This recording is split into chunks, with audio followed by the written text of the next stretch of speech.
We go down to Philippi, West Virginia for a week, and we work on a number of houses for impoverished families. These families cannot afford to do the work themselves or pay to have the work done. So prior to my first Philippi trip, I had never done any work outside of the Pittsburgh area. I don't even think I lifted a hammer unless it was to hand to my dad, but I went anyway. On that first trip to Philippi, I was assigned to a work site with a family who had 2 kids under the age of 5, and their home had been destroyed after Hurricane Sandy struck earlier that year. And that picture is what we started with. So what do you do when a house doesn't even exist anymore?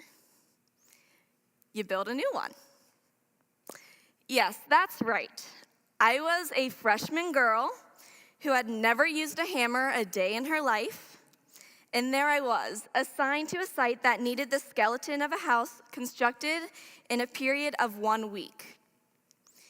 It sounds almost impossible. At least it did for me. But fortunately, as you can see, we were able to accomplish what needed to be done so that 2 additional churches who arrived in later weeks could come in and finish the house for that family. So why did I bother to tell you that story? This house that I helped build in Philippi a few years back is a reminder that we all have a house that has the potential to be destroyed by the Hurricane Sandys in our own lives. It's called our faith house. A few weeks ago, Jeff Eddings, a former youth pastor here at Ingomar and current pastor at Hot Metal Bridge Faith Community, came to speak to the high school youth group. In his sermon about faith and doubt, he talked about how we each have our own little faith house, and no matter where we are in our faith journey, we have either already had or will have a moment or moments when our faith house crumbles because our faith has been shaken due to some sort of doubt. This doubt can look very different from person to person and happen at different times in our lives. It could occur when your faith begins to falter and you wonder if God is real, or after a loved one passes away, or even stepping into the unknown and wondering if God will help you climb this mountain that stands before you. And just like the house that was destroyed by the hurricane in Philippi and needed to be rebuilt, we may need to rebuild our own faith house. So how do you do that? In those periods of your faith journey where your faith house has the potential to collapse, those are the times when surrounding yourself with a community of believers is the most important. And right now, as a soon-to-be high school graduate embarking on a journey to college, my faith house has the potential to crash and burn, especially since I will be leaving behind the faith community that I've been a part of all throughout high school. Crap, I'm gonna cry again. What the heck? Come on, God, this isn't funny. I love you guys. I'll take a breather. Oh. Okay. In middle school, I did not realize the importance of a faith community as I did in high school. I was just trying to survive the awkward years by blending into the crowd and drawing as little attention to myself as possible. Not doing a good job of that right now. So towards the end of my 7th grade year and into my 8th grade year, as I went through confirmation, I began to thrive as I developed a new community around me that helped me to deepen my faith and trust in Christ. Soon after, as high school began, I found that I needed that support group more than ever. Crap, come on. Okay, we're good. In North Allegheny, it is very easy to just succumb to peer pressure and become a typical high school student. In a week's time, you hear multiple stories of large parties where people get drunk, or a girl being in the bedroom with 9 guys at one time, or kids selling brownies with marijuana in them, or even about students down at the intermediate high school selling OxyContin in the bathroom. You might be thinking that this doesn't actually happen in such a prestigious school like North Allegheny, but truthfully, this kind of activity is nothing out of the ordinary. But even though it is normal for a number of high school kids, it is completely foreign to me, and a big part of that is because of my choice to be involved in the church, develop a relationship with Christ. Come on. And surround myself with a community of believers my age who want the same.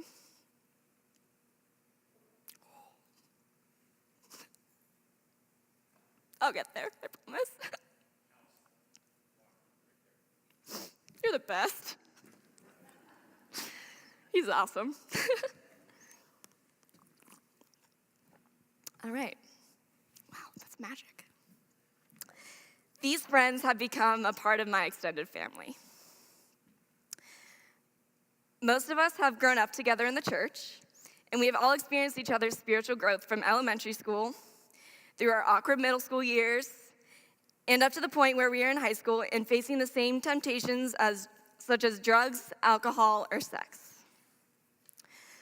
But through our small group community of youth, we have lifted each other up and created our own norm that is holy and separates us from the things that are not God-pleasing. We chose this path that leads to life, and we're doing things that most high schoolers wouldn't do because it gives us joy and hope and confidence that we are right with God.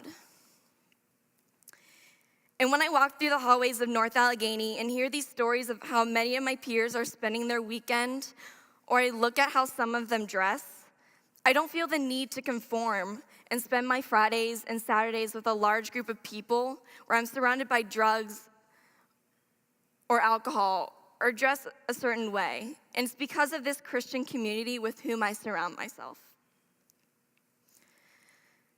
Because of this faith community, I have developed a confidence that has pushed me to get involved with different activities I never would have considered without it. For example, during my sophomore year of high school, I got involved in a program called Best Buddies, which allows students to get involved and build a relationship with students with mental disabilities. Through that program, I was able to meet 5 students who had varying disabilities and develop an intimate relationship with each one of them. And the dirty little secret about the whole thing is that I went in expecting to change their life, but my life was completely flipped upside down. And I owe all of that to God for guiding me to participate in that program. Since I am a senior this year, this is the last year. Crap. I can't talk about being a senior. Should have gone freshman year. Nope, that didn't work last year either. Since I'm a senior this year, this is the last year I can officially be a part of the high school program and worship and learn alongside them every Sunday at church and youth group. And although I will be moving to a different stage of my life, Ingmar has made me realize that my faith is a big part of my life and something I need to continue to develop in college. So as I was going on college visits, my parents would ask me what I was looking for in a school, and really I had no idea other than not wanting to go anywhere more than 4 or 5 hours away. And I was interested in studying some sort of rehabilitative science because that would give me the opportunity to help people every single day. But I found that on college visits, I would be curious about the faith community on the different campuses and look at nearby churches and even ask about them. I ended up visiting about 6 or 7 schools and eventually narrowed that list of 6 or 7 down to a list of 3. Pitt, Duquesne University, and the University of Dayton. And as I looked at those 3 finalists, I realized that they all had something in common. They all have active faith communities on campus. And it is May 1st, which is known as National College Decision Day, so I will gladly tell you that this fall I will be attending the University of Pittsburgh.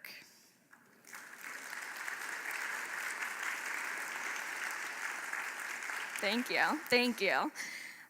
It's not a religiously affiliated school like Duquesne and the University of Dayton. However, there is a strong faith community present on campus, which I plan to get involved in. So I will continue growing in my faith and become the person that God wants me to be. And this is not just something that I plan on doing for college only, but throughout the rest of my life. In John chapter 15, verses 1 through 8, which Eric read earlier, it says, "I am the true vine, and my Father is the gardener. He cuts off every branch in me that bears no fruit, while every branch that does bear fruit, he prunes, so that it will be even more fruitful. You are already clean because of the word I have spoken to you. Remain in me, and I will remain in you. No branch can bear fruit by itself. It must remain in the vine. Neither can you bear fruit unless you remain in me. I am the vine, you are the branches. If you remain in me, and I in you, you will bear much fruit. Apart from me, you can do nothing. If you do not remain in me, you are like a branch that is thrown away and withers. Such branches are picked up, thrown into the fire, and burned.